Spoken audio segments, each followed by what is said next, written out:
there folks, welcome you all to yet another vlog of mine. Another Friday has caught up with us people. Yes, it has. Flaggins up to you all. This hasn't grown old yet. I'm going to keep zooming in on my flaggins up tankard people because I'm so chuffed with it. Flaggins up to you all. I'll have a little sip of this, will I? I've not had hardly any of it before I got going today. It's the opposite of last week's vlog where I'd nearly finished it by the time I got talking. This is really it'll be the normal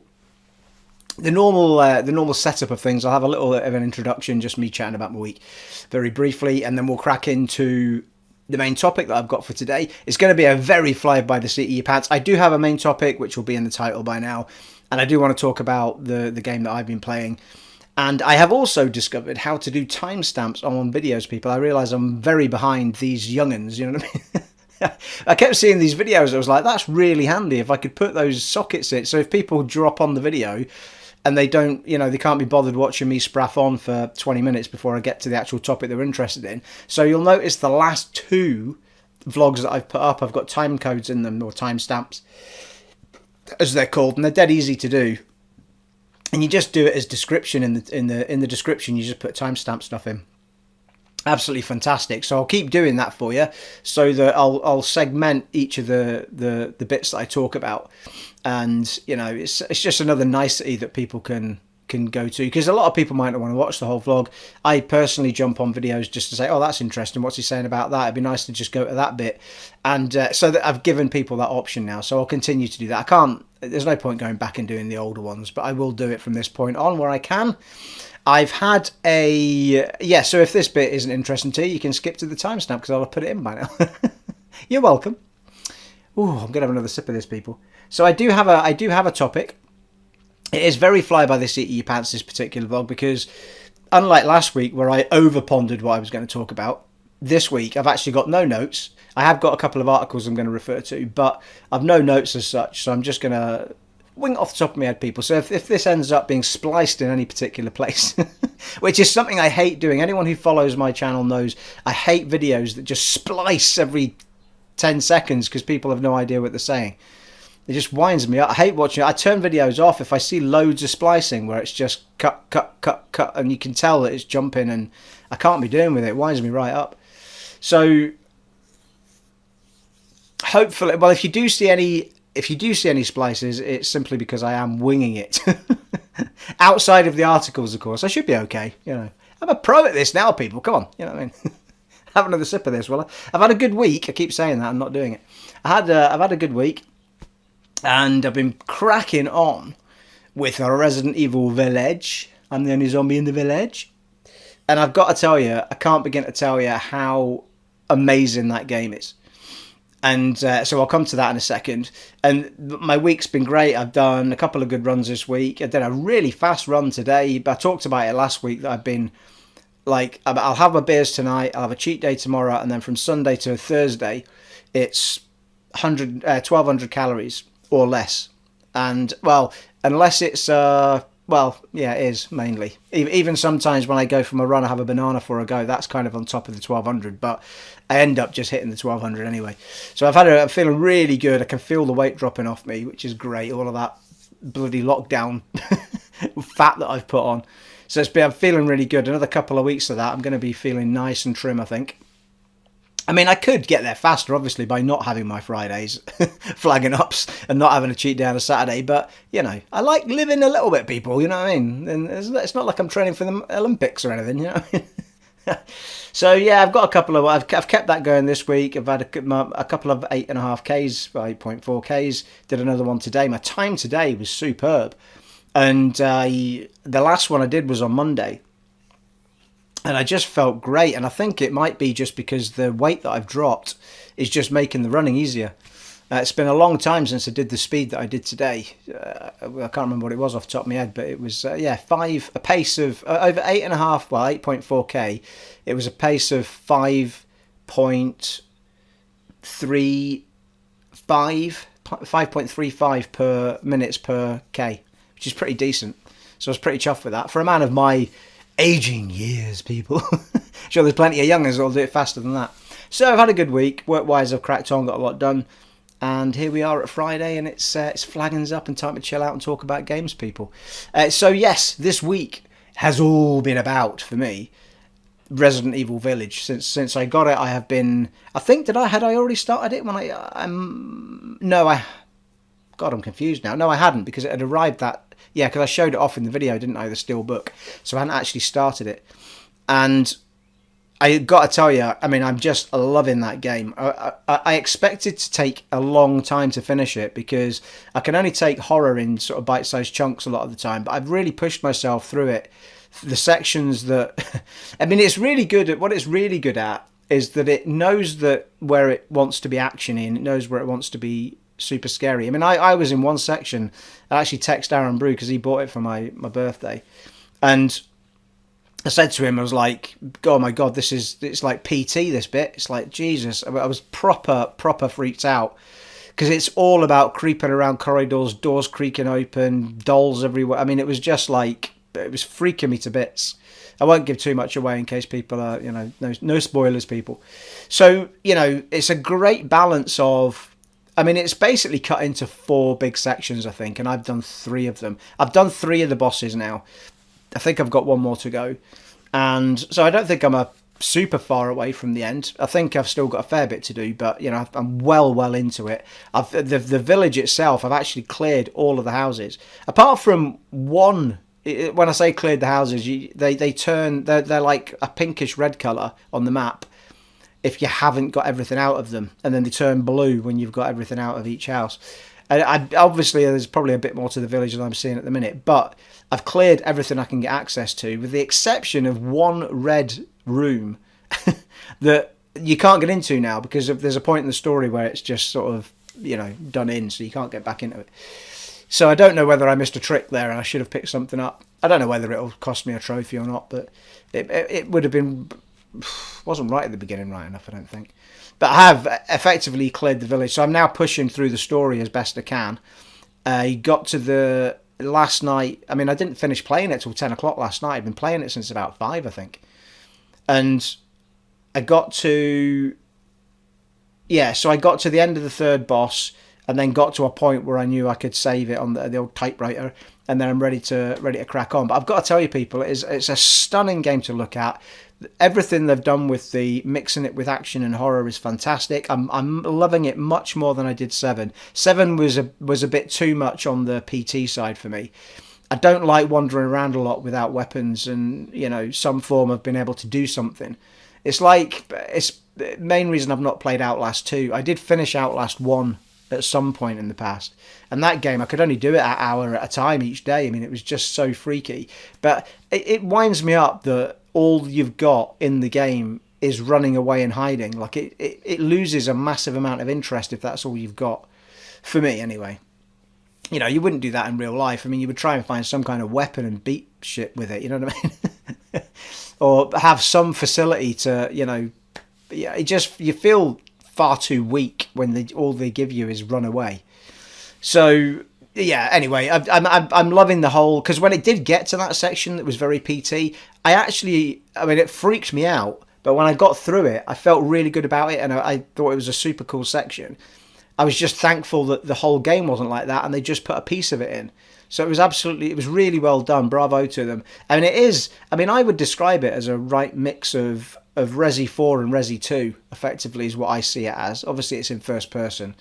But I feel like, Resi 1 even, because it's got the mansion, and the castle, but it's a bit like wandering around the mansion in the first one. So it's got a real mix of all 3 of those, really, 1, 2, and 4. Because the action elements of 4 are kind of... And the fact it's in that village, it all feels like that sort of 4 environment. And then obviously at some point in the next couple of years, we're going to be getting Resident Evil 4 Remake as well, which I'm still a bit about, because, it'll be great, but I'd rather have had Code Veronica X first, which we've talked about before. In fact, I did a poll on it before, and you all agree, most of you agreed that, by a large percentage, most people wanted Code Veronica X first. Hopefully they'll still do it, because it is a great game, Code Veronica X. I thought it was fantastic, and that was very puzzly, but there was some good action sequences in it. So I adored that game when I first played it. That freaked me out. I think that might have been the first the first Resi game that I actually played proper. I think I'd seen sort of 1 and 2, but at that point I wasn't into gaming at that point the way that, I am now, or the way I was, because I played Code Veronica X on the PS2. I borrowed it from my mate Thomas, and I'm pretty sure it was Thomas's copy, and I had it for a long time, and I just loved playing that game. It was really, really good. So I really, really, really fancy a remake of that. But yes, so that's been my week, and it's just, if you have any doubts about this game and you think, well, 7 freaked me out, so I don't want to play this one, I can assure you that it is by far a more, I mean, it's still scary, like, you know what I mean, but it's not as freaky as 7 was, like that all the way through. It does, I mean, it literally gives you the, spoiler I suppose, but not too huge, but you get the shotty quite early on and stuff like that, and as long as you manage what you're purchasing and what you're doing with your inventory and stuff, it's fine. I've only sort of run out of nearly everything once. And then I started managing it a little bit differently, and I started taking on certain enemies a little bit differently. Like I would shoot them to a point where I felt like the knife would do them in, and then I would do stuff like that so that I was holding on to a little bit more ammo. But I've got tons of ammo now, even after that boss fight, because that was the first boss fight that I had to redo it about 3 or 4 times, because I didn't twig first off as to there was a whole area you could run around. I thought I was trapped in this little spot. So once I figured it out and saw what I was to do, there was actually a really good way of defeating it without using a huge amount of ammo, which is good. So it is far more, you do feel far more protected in it, because you do have the weapons, you do have the way of getting out of danger.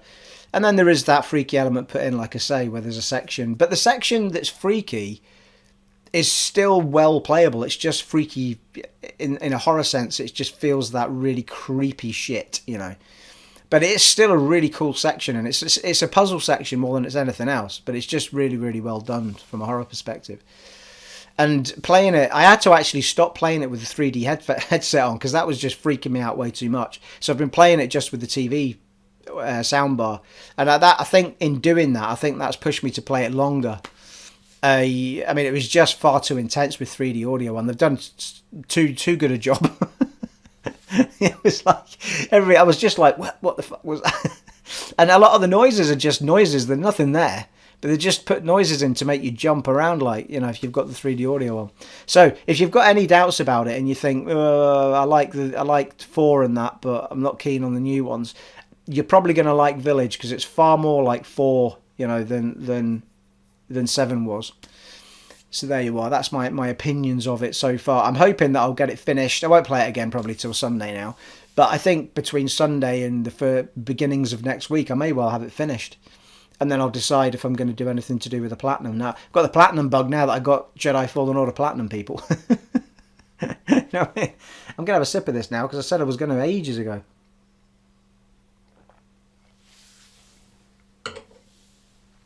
Right, shall we get on to the main topic of the video, people? Right, so we're going to be talking about what's out this month, because we've now hit a month where a lot of stuff is dropping. Now, I am winging this a little bit. All I've been able to do is just grab a couple of articles. One of them, I think what I'll do first is I'll just rattle through the list of games, so that anyone who's come into the video just to see that and see what's coming out this month, then fine, I'll rattle them off now, and then I'll do a backward jump and then just talk about some of the ones that I'm interested in. If I'd had a bit more time, I'd like to have just checked out a few more of them, because I didn't know anything about some of them. So, but some of them are obvious, I'm going to put my old man glasses on for this, people. Here we go. So we'll start with the big list. Also, there's PC games on this. I'm gonna avoid the PC games, because I don't think there's really anyone that follows my channel that does PC. Everybody knows this channel's about consoles, people. That's what it's about. So we've got, so I'd like to have checked out what this was. We've got The Colonists, which is already out. It came out on May the 4th. May the 4th be with you. Skate City, which came out. I am going to just read out the ones that have already come out, because I want to show just what a bumper month it is, really. We've got Skate City. Sorry, that the Colonist was for PS4, Xbox One, and Switch, so it will play on the new gen ones as well, PS5 and Xbox Series X and S. So if I say PS4 and Xbox One, it means it will play on the new gen as well. We've got, mind you, I'm saying that. It doesn't actually say that on the Colonists, but it does on Skate City say all of them, like PS5 and stuff. But I think we can assume a PS4 game will play on. I think they have to make them play on the PS5s and stuff. So we've got the Colonists, which came out on May the 4th. That's also available on Switch.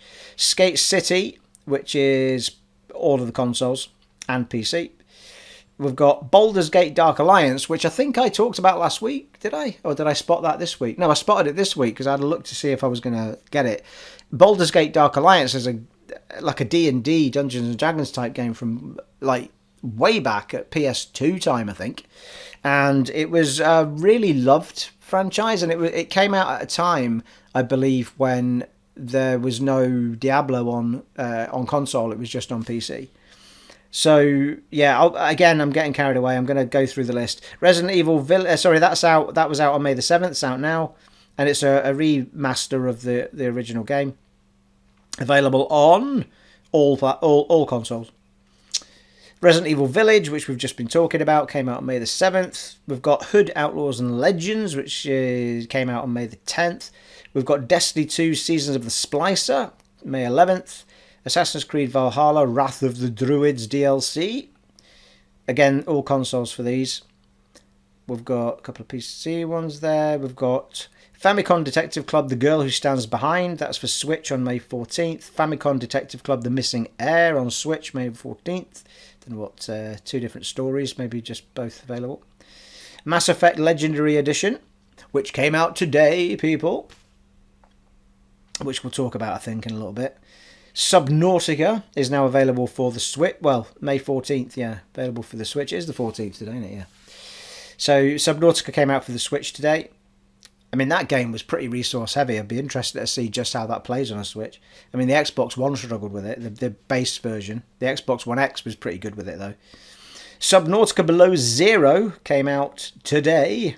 And we'll talk about that in a little bit, actually, because I've got some thoughts on that one. Days Gone for PC. I said I wasn't going to mention PCs. SnowRunner on the Switch. Aerial Knights. That's May the 18th, sorry. Aerial Knights Never Yield, all consoles, on May the 19th. Tomorrow, really? Maybe it's a DLC one. A download one only. Elite Dangerous Odyssey, that's PC. The Wild at Heart comes out on May the 20th for all platforms.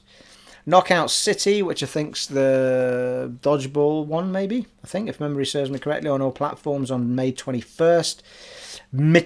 Mytopia on Switch, May 21st. Rust on PlayStation 4 and Xbox One, although it should play on the new ones, May 21st. Biomutant, we've talked about this one already, and we'll talk about it again in a bit. May 25th, I'm very tempted with that.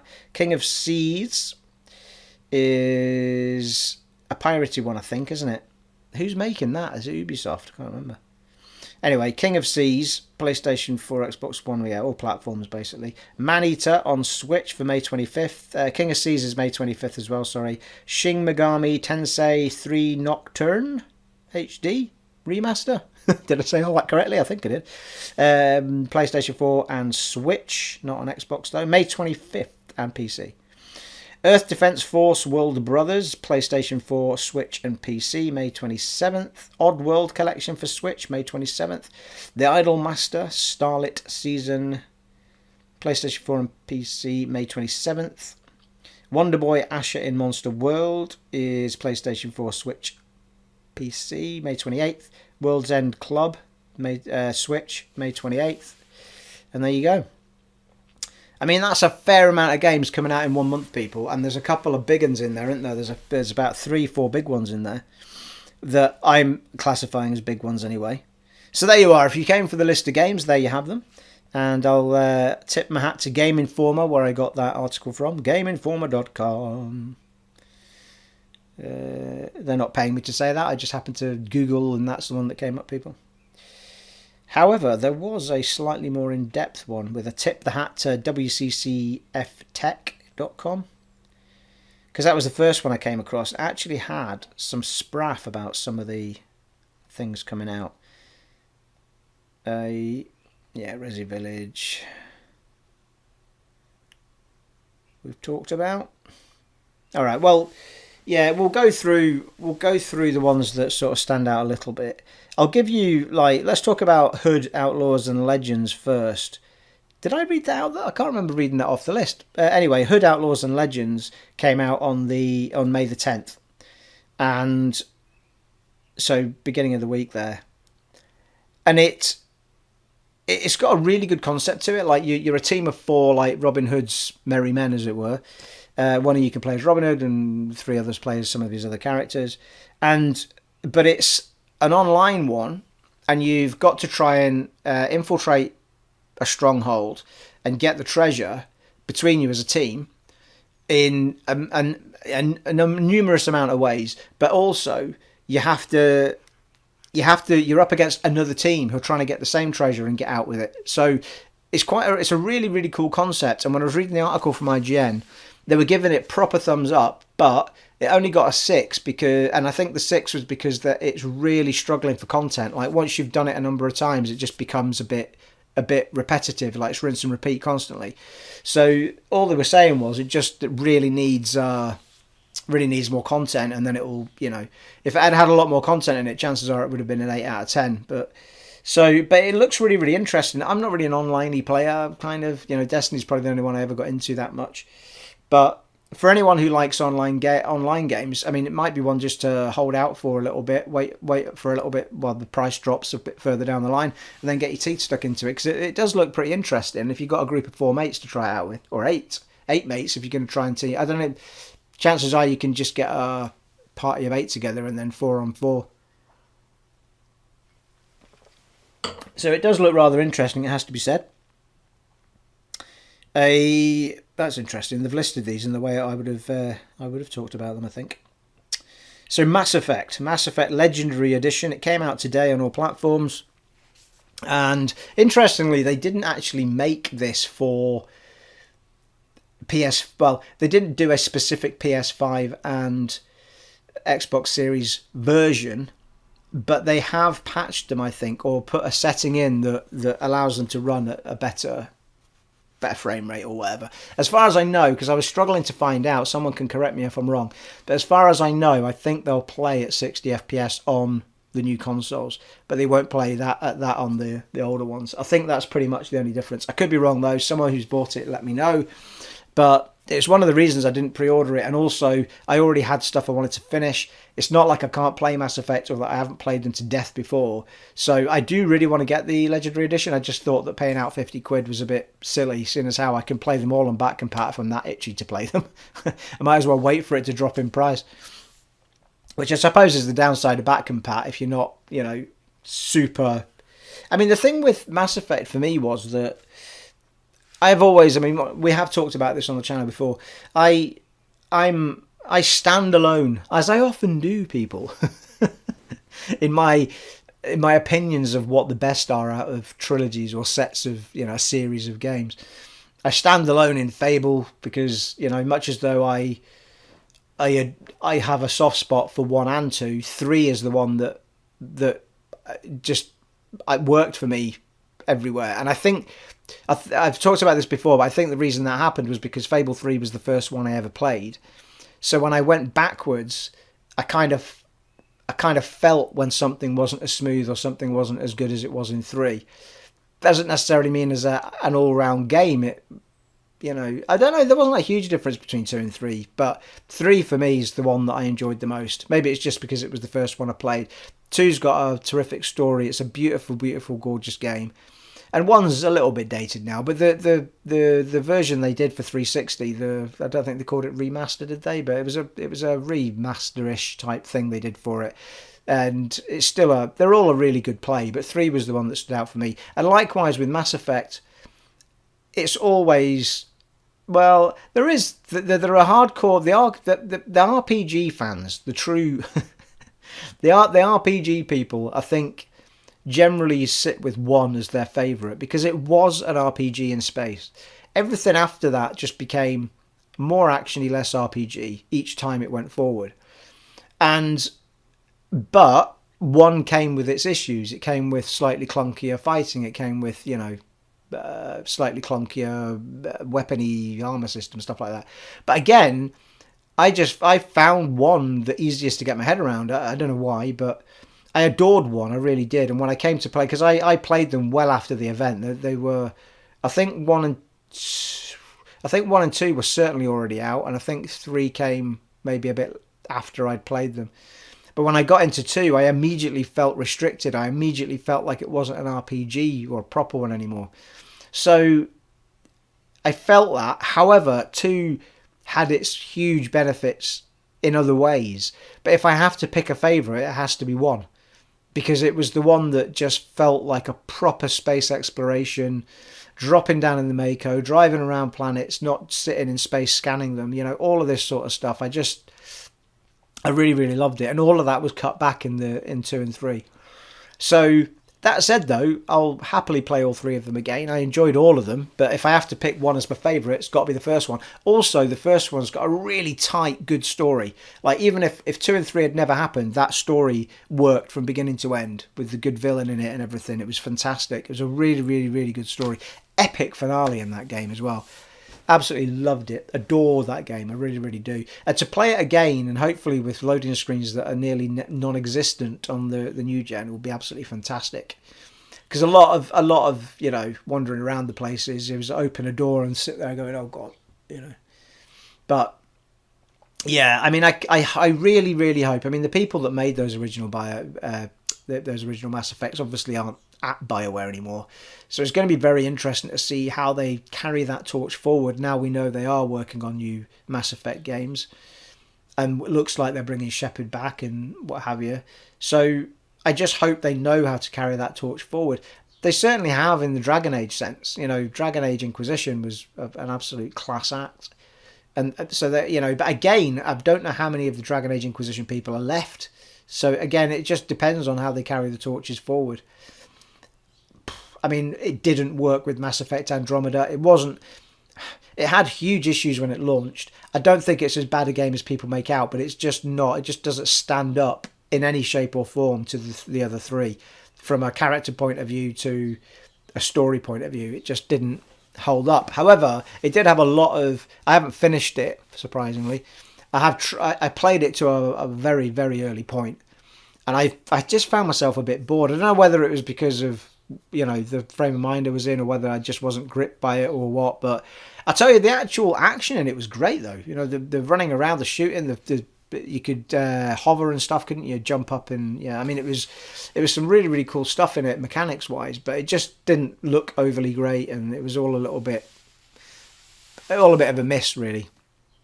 So I think this Mass Effect trilogy is giving them a right big boon to the fans to say, right, we're back, we're going to start doing stuff properly. Hopefully. What else do we have, people? Are we on to Biomutant now? Biomutant we talked about last week. Well, yeah, I mean, Biomutant, let's see how they describe it here. Because this is why I picked up on this article, because because I've seen a lot of gameplay footage, and I'll have some behind me.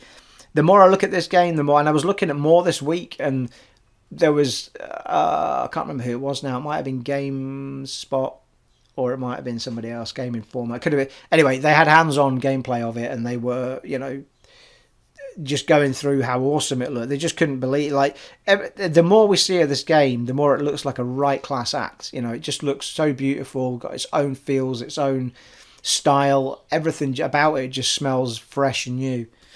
So here we go. Yes, barring another delay, Biomutant is actually coming out this month.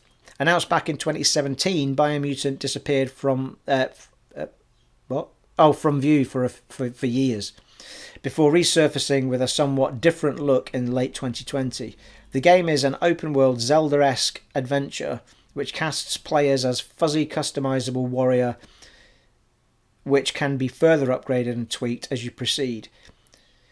Has this game's long-developed cycles spawned something beautiful or a mutant monstrosity? We'll have to wait just a bit longer to find out. But it does concern you when things sort of take a gazillion years to come out. I mean, I always think back to that Alien, what was it called?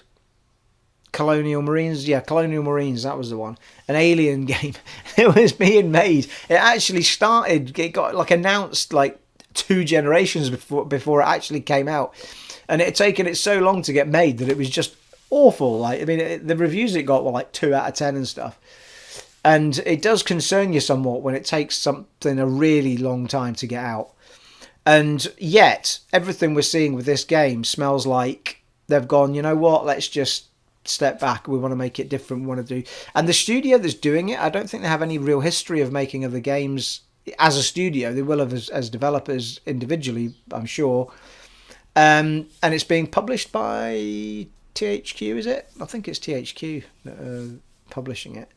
But yeah, I mean, it looks like their first big outing, and if that's your first big outing, then make it right. You know, if you need to step away back, you know, and take longer to make it, absolutely, because you know that the second one's going to be easier because you've got everything right in the first one. So take your time.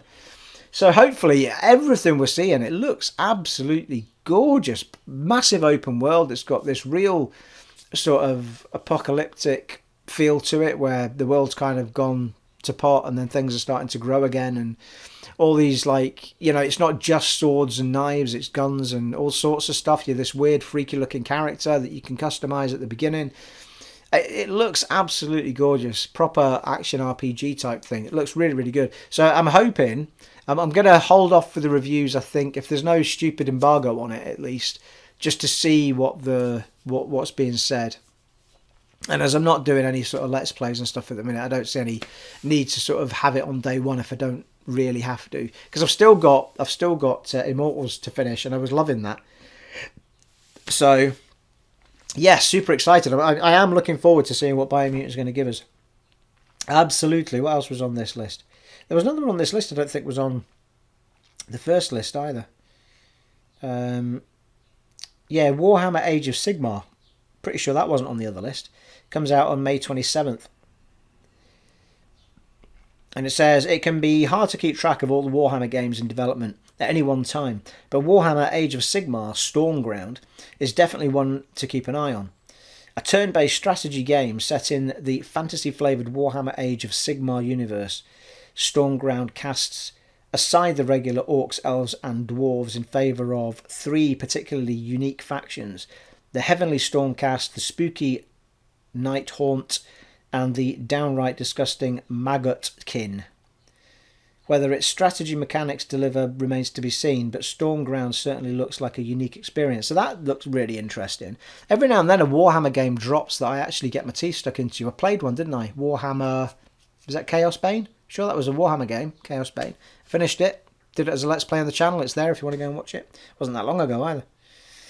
So yeah, so I'm quite interested to see what that's going to be about. I do like my strategy RPGs at times. I loved the Divinity ones. I'm dying for those Divinity ones to get either FPS boosted on Xbox, or they patch it for the new console so that I can play them at 60 FPS, because those games will be gorgeous at 60 FPS. Yes, Divinity Original Sins. Can't wait for those to get patched. What else was on this hot list? Subnautica Below Zero. Now that was an interesting one, because I was kind of expecting like Subnautica to be, well, Below Zero, which is the follow-up to Subnautica. It's on a whole new planet, cold one, hence the title. And I was watching some footage of it over the last number of months, and I thought, well, it's kind of the same, and it's probably just going to be the same engine, and you know, whatever. It was good. People will like this one. But as it happens, the review for this, I think it was like 9 out of 10 or something. I was like, Jesus Christ. They have gone all out with it, and it's getting really, really massive thumbs ups all over the place. So I'm really, really chuffed for them, because it's one of these sort of not huge studios. I think they're kind of well, they probably are an indie, to be fair. But yeah, I mean, just a smaller developer making a huge title that people love. As Subnautica in itself was really, really popular. I had to stop playing it because it just freaked me out. The the big creatures in the water were just too freaking me out. I was like, oh, I can't do it. And, you know, other than that, though, I did do a fair bit of it, though, on camera, I think. I remember playing it for a fair bit. And you guys loved it. There was loads of views on those. They're still on the channel. I don't take any of my videos down, so... But yeah, I was super stoked to see that was like a 9 out of 10 from, I think it was IGN. They gave it a really high score. So yeah, I'm really impressed, and maybe I'll give it a go. But the whole deep water monsters thing freaks me out. It's like I don't do well in environments like that, swimming around, especially with headphones on. But if you're into that sort of thing, it is. I mean, most people will tell you it is the best one out there for the, what are they called, survival type games. But I played it without having to look for food and stuff, because it just winds me up, that having to eat every 10 minutes. So it is, from a survival point of view, it's the one that has stood up the strongest. So they've done really well. I'm really chuffed for them. Chuffed indeed. Subnautica Below Zero. Out now. What else did we have? Strangeland, that's a PC game. Yeah, there's a PC and Switch game which is called Weaving Tides. And it's, what does it say about that? Again, I haven't seen any footage of this. There is a clip there I'll put some up behind me if I can find it though. I'm dubious of Nintendo clips, because every time I put them in my video, they bloody copyright it. So, Weaving Tides is a new Zelda-style adventure set in a beautiful world made of various types of textiles. Players fly around the world on a carpet dragon and will solve puzzles and progress in the game by actually weaving new strands into the world. If this one's as well crafted as it looks, it should be worth picking up. Yeah, so there you go. So that's the key ones that they took out, and then they've got their own list of all the stuff. I'm sure there was another one I was going to talk about, and it's escaping me what it was. I'm now looking down their list to see if I can see it. I think I might have gone through them just quicker than I thought, though, to be fair. We'll be going for nearly 40 minutes, though, to be fair. So there you are. I need to... it's probably as much as we need to home in on, to be fair. So I need to decide what my next big game's going to be after I finish Resident Evil Village, and that's a list and a half that I can be having a look at. So there you are. That was the big bit of the video. That was me wanting to just rattle through all the games that were out this month. Hopefully that's helped somebody just discover what they are without having to go and read big lists. And if something's jumped out at you, you can go and pre-order it, or you can have a think, or go and watch some YouTube videos of gameplay and see if it's going to be up your street. So from my perspective now, I need to decide what I'm going to be playing after Village, and I think it's going to be Ghost of Tsushima, because I started that game, didn't finish it because something else came out, and never went back to it, because half of my brain was going, I really want to play this game in 60 FPS when the PS5 comes out. And sure enough, it got patched almost straight away. So it's been patched at 60, and there's a 60 FPS option to play it at. And the same with Days Gone, which I did finish. That's got a 60 FPS. Both of those games are supposed to be absolutely sublime to play now. Open world games in 60 FPS. So I'm really looking forward to getting Ghost of Tsushima back in and giving that a right good go. However, I should really get Immortals Phoenix Rising finished, because I love that game.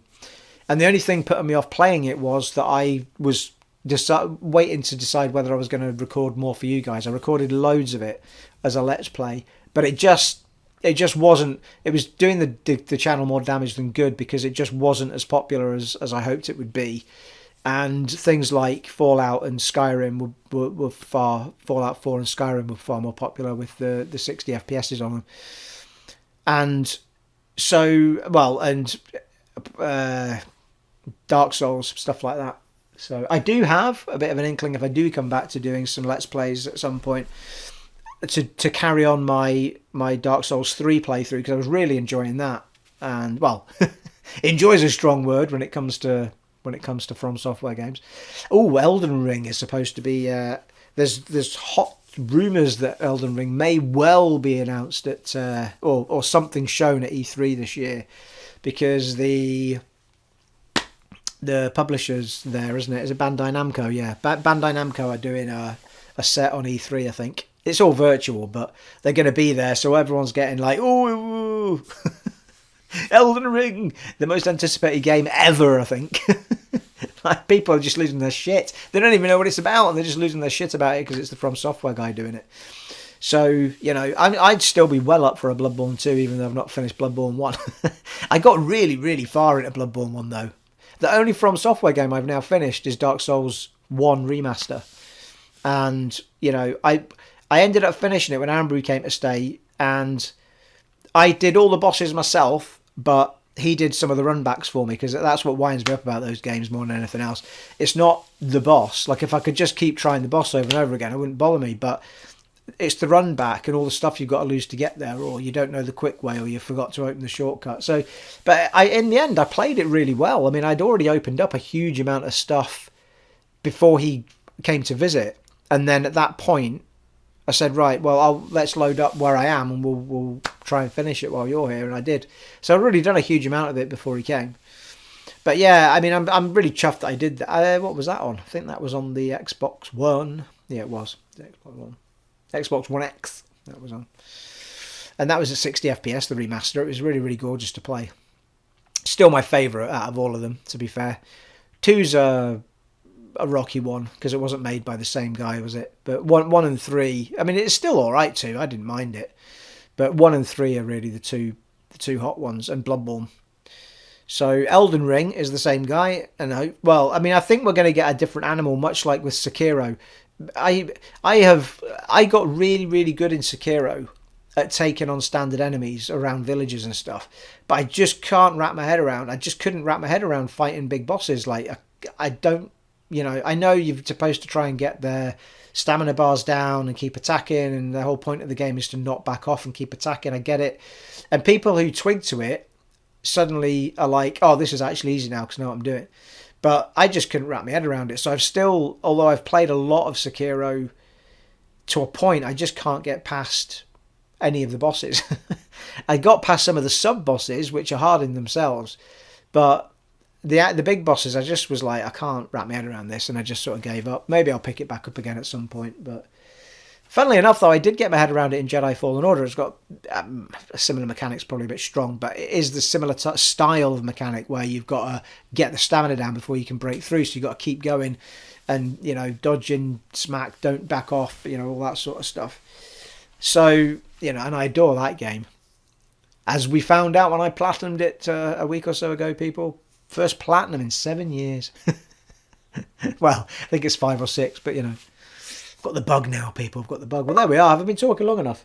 Have I been talking long enough for you? That is all I have for you. If I keep rambling on,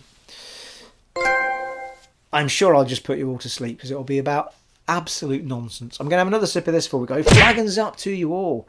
If you've not had one of these while you've been watching, you know, what's wrong with you? Well, apart from if it's in the morning, you know. As we always say, people, as long as it's flagging o'clock, you know what I mean? So there you are. That is all I have for you, people. I hope that's all been of interest to somebody. Let me know in the comments below if any of that was of interest to you. If you're eyeing up any of those titles this month, have you got any of them pre-ordered? Let me know in the comments below, people, about any of the stuff I've been talking about in this vlog of mine. It has been an honour and a privilege serving for you in this vlog of mine today, and I shall see you in the next one, folks. Take it easy. Bye.